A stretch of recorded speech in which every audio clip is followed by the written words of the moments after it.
chicos, vamos a empezar a trabajar este tema que tiene que ver con ecuaciones exponenciales, que después de esto voy a explicar lo que son las funciones exponenciales y a partir de ahí las funciones logarítmicas. Este tema está en el cuadernillo de cuarto, más allá de que es un tema que no alcanzaron a ver el año pasado, por lo tanto voy a arrancar desde cero y vamos a ir paulatinos, es decir, voy a explicar un tema y después voy a dar la práctica de ese tema, después sigo explicando. Por lo tanto, hoy solamente nos vamos a dedicar a las ecuaciones exponenciales. Antes de empezar con las ecuaciones exponenciales, lo que me interesa es que recordemos lo que aprendimos en primer año, que fueron las propiedades de la potencia. Yo solamente las escribí como para recordarlo. Por ejemplo, si tengo la misma base y tengo una multiplicación, los exponentes los puedo sumar. Si tengo una división y tengo la misma base, los exponentes se restan. Si tengo una potencia de otra potencia, quiere decir que los exponentes se multiplican. Y también recordar que cuando tengo un exponente fraccionario, lo puedo expresar como raíz o viceversa, ¿sí? Y el exponente elevado a la menos 1 me invierte la base. Teniendo en cuenta también que todo número elevado a la 1 me da el mismo número y que todo número elevado a la 0 me da 1. Esto nosotros siempre lo hemos leído de acá para acá, pero también es cierto que nosotros tenemos y podemos leerlo de aquí hacia acá. Es decir, que si yo tengo una suma como exponentes, quiere decir que el paso anterior había sido una multiplicación de las mismas bases. Entonces acá tengo un ejemplo donde prácticamente podemos utilizar las propiedades de la potencia. Pero nosotros no habíamos hecho nunca propiedades de la potencia donde la variable o la x aparecía como exponente. Bien, hay un ejemplo distinto donde nosotros vamos a practicar trabajar con las propiedades de la potencia. Por ejemplo, acá tengo el ejercicio, dice 16x más 5 dividido 4 a la menos 2x menos 4 por 32x a la menos 2. Evidentemente no tengo la misma base, pero puedo transformar en la misma base. Es decir, a este 16 lo puedo transformar en 2 a la 4, a este 4 lo puedo transformar en 2 a la 2, y a este 32 lo puedo transformar en 2 a la 5. Si ven ustedes, tengo que ser como prolijo para trabajar porque el 16 lo he puesto entre paréntesis porque eso también está elevado al x más 5.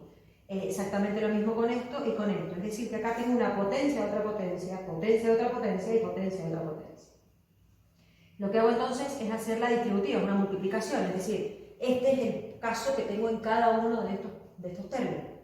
Entonces digo, 4 por x me queda 4x, 4 por 5 me queda 20, 2 por menos 2 me queda menos 4x, 2 por menos 4 me queda menos 8, 5 por 5, 25 y 5 por 2 me queda 10. Bien, ahora lo que voy a hacer en este caso es todo lo que tengo como exponente, trabajarlo en función de estas dos propiedades que tengo acá, si es una división o si es una multiplicación.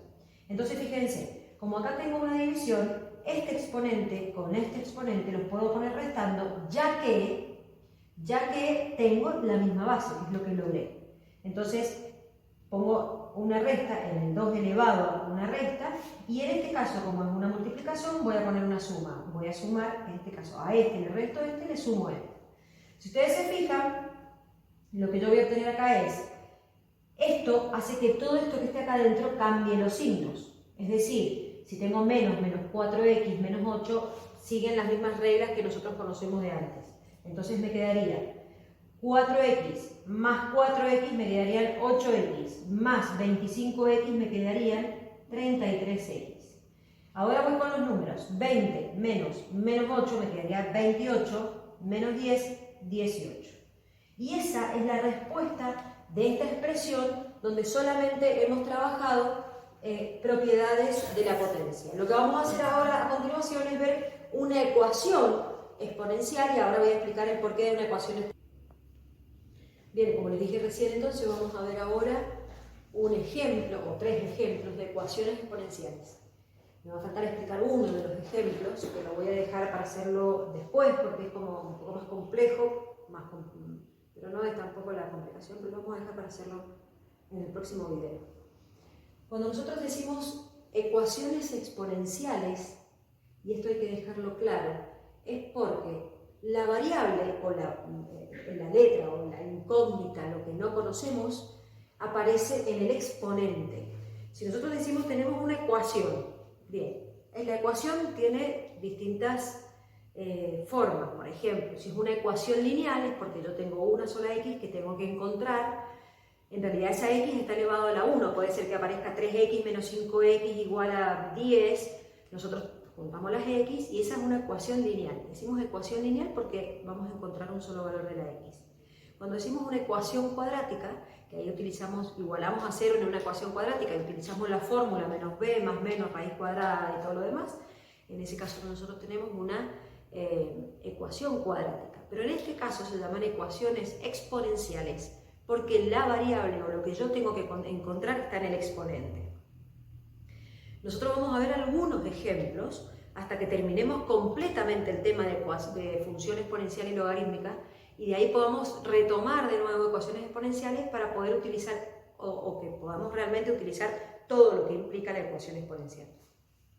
Entonces, en este primer caso, nosotros tenemos una ecuación exponencial donde dice 2 elevado a la x igual a 2 elevado a igual a 8. Lo que nosotros podemos trabajar es siempre, podemos trabajar con las propiedades de la potencia o lo que sea, siempre que las bases sean iguales. Pero fíjense lo que tenemos acá. Este 8 lo puedo transformar en 2 elevado a la 3. Y acá se utiliza una cuestión de la lógica. Si 2 elevado a la x es igual a 2 elevado a la 3, por lo tanto las bases son iguales, no me queda otra opción que los exponentes sean iguales. ¿Por qué no me queda otra opción? Y porque ya me está indicando que esto es una igualdad. Si esto es una igualdad, todo lo que está de este lado es igual a todo lo que está de este lado. Y si ya entonces las bases son iguales, quiere decir que los exponentes son iguales. Y de esa manera he concluido con un primer ejemplo de una ecuación exponencial. Otro ejemplo, voy a ir a este ejemplo, otro ejemplo que en realidad es el mismo, pero tenemos distintas cosas para utilizar. Fíjense lo que aparece acá. Raíz de 5 por 1/5 elevado a la 2x menos 4 igual a 25 a la 3x. Yo acá lo que tendría que hacer primero que nada es pensar cómo hago para que todo me quede en base 5. Y tiene que ser en base 5, no puede ser en base 1/5, por más que los números parezcan iguales, sino que tiene que tener exactamente la misma base. Entonces, a esta raíz de 5, por las propiedades que habíamos visto, es 5 elevado a la 1/2. En este caso, como tengo 1/5, puedo invertir para que me quede base 5. Entonces, al exponente le tengo que elevar a la menos 1. Yo directamente cambié el signo, es decir, puse menos todo lo que aparece en el exponente que tenemos acá. Y este 25 lo transformé en 5 elevado a la 2 para que justamente las bases me quedaran todas iguales. Una vez que me quedan todas las bases iguales, lo único que hice en este siguiente paso fue cambiar el signo de lo que tengo dentro del paréntesis y hacer la potencia de otra potencia en este caso. Como estos dos números, estas dos bases son iguales, están multiplicando, lo que hice fue sumar los exponentes. Entonces vuelvo a tener un mismo caso como este que teníamos acá. Tengo las mismas bases, no me queda otra cosa que los exponentes sean iguales. Y lo único entonces que hago es trabajar con los exponentes y esto pasa a ser una ecuación sencilla de primer grado. Entonces lo que hice fue ir despejando y encuentro el valor de la x. Esta x que en un principio me aparece como exponente. Otro ejemplo de ecuación exponencial es cuando nos aparece esto. Y acá ya no podemos hacer lo mismo que en los casos anteriores, porque acá me aparece una suma. Y en esta suma nosotros no tenemos ninguna propiedad de la potencia que nos permita resolver o juntar los exponentes cuando tengo una suma o una resta. Entonces, ¿qué hacemos? Fíjense, en este primer tengo estos dos términos, en este término no puedo hacer nada, pero en este término puedo, por decirlo de alguna manera, volver atrás con la propiedad de la potencia respecto a la multiplicación. Si esto está sumando, quiere decir que previamente estaba multiplicando las mismas bases con los exponentes. Fíjense que esta sería una de las propiedades que vimos al principio. En ese caso, entonces, lo que hago es desarmar de alguna manera la potencia. Y después de ver eso, yo lo que puedo observar es que tengo en cada uno de los términos un factor común. Primer caso de factoreo. Tengo un factor común. ¿Cuál es? El 3 elevado a la x. Entonces lo voy a sacar de estos dos términos. Por lo tanto, lo saco como un factor común. En este primer término me queda 1 y en este segundo término me queda 3 elevado a la 2. Esto lo puedo resolver, que me queda 10, y este 10 lo puedo llevar al otro término invertido multiplicando, que lo voy a simplificar. Si ustedes se fijan, entonces me va a quedar que 3 elevado a la x es igual a 1/3, que yo lo expresé como 3 a la menos 1. Volviendo al ejercicio anterior, si tengo la misma base no me queda en otra que los exponentes sean iguales. Por lo tanto, ¿cómo voy a concluir que tenemos que la x vale menos 1? Acá tenemos estos 3 ejemplos que podemos empezar a resolver ecuaciones exponenciales. Por lo tanto, ahora en la práctica que vamos a hacer tiene que ver con propiedades de la potencia, que no son tan sencillas, digo que no son como las que hacíamos en primer año, y después tenemos un par de ecuaciones exponenciales donde nos falta uno de los casos de una ecuación exponencial, que esa es la que vamos a explicar después, y vamos a empezar con esta práctica. Después de esto viene lo que es función exponencial, que es bastante sencillo, pero hay que estudiarlo, y recién ahí vamos a poder ver logaritmos, que ahí terminan o concluimos con todo lo que implican las ecuaciones.